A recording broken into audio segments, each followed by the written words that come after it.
প্রথম চলচ্চিত্র জানি চাকরের প্রেম। তো সেই হিসেবে যদি বলতেন মহানায়ক মান্নার সাথে এসেছেন প্রথম আপনার আবির্ভাব চলচ্চিত্রে, জানি পরবর্তী সময় আর হয়নি করা, মান্না ভাই চলে গেলেন, পরে আমির খানের সাথে করেছিলেন। একটু সেই অনুভূতিটা জানতে চাই মান্না ভাইয়ের সাথে। এবং আজকে ফেব্রুয়ারি মাস, 17 ফেব্রুয়ারি তুমি প্রয়াত হয়েছে, 17তম মৃত্যুবার্ষিকী আছে তার। মানে আমি আসলে যে সময়টা মান্না ভাইয়ের সাথে কাজটা শুরু করেছিলাম, ওই সময়টা আমি আসলে নিজেও অনেক কিছু বুঝতাম না।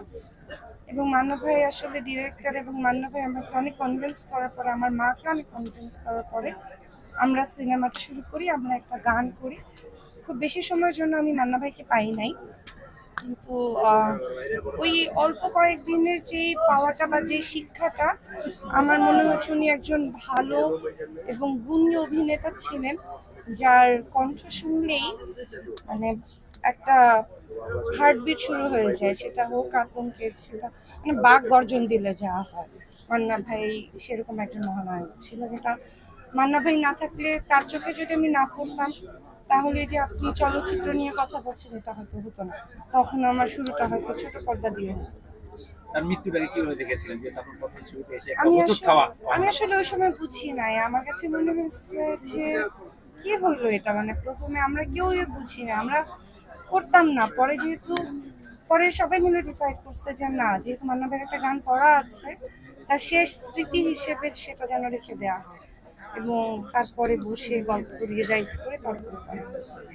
আর আমির খান ভাইয়ের সাথে? হ্যাঁ, আমিন ভাই ফ্যান্টাস্টিক পারসন, মানে আমি ভালোই পেয়েছি সবাইকে। ছবি কম করা হলো কেন? কোনো কারণ নাই, আসলে আমাকে নাটক বেশি টানে ফিল্ম। চলচ্চিত্র থেকে নাটকে ছবি আর করা হবে ইচ্ছা আছে? ভাই আমি বললাম তো, আমি ওই মানুষ কালকে কি হবে আমি আজকে বলতে পারবো না।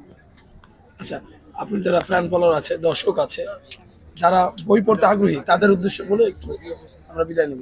বেশি বেশি বই পড়ুন আপনারা। আমরা যখনই বই পড়বো তখনই আমাদের যারা লেখক বা যারা লেখিকা, তারা এই লেখক লেখিকাদের আসলে পূর্ণাঙ্গতা সেখানেই, যখন আপনারা একটি বই পড়বেন।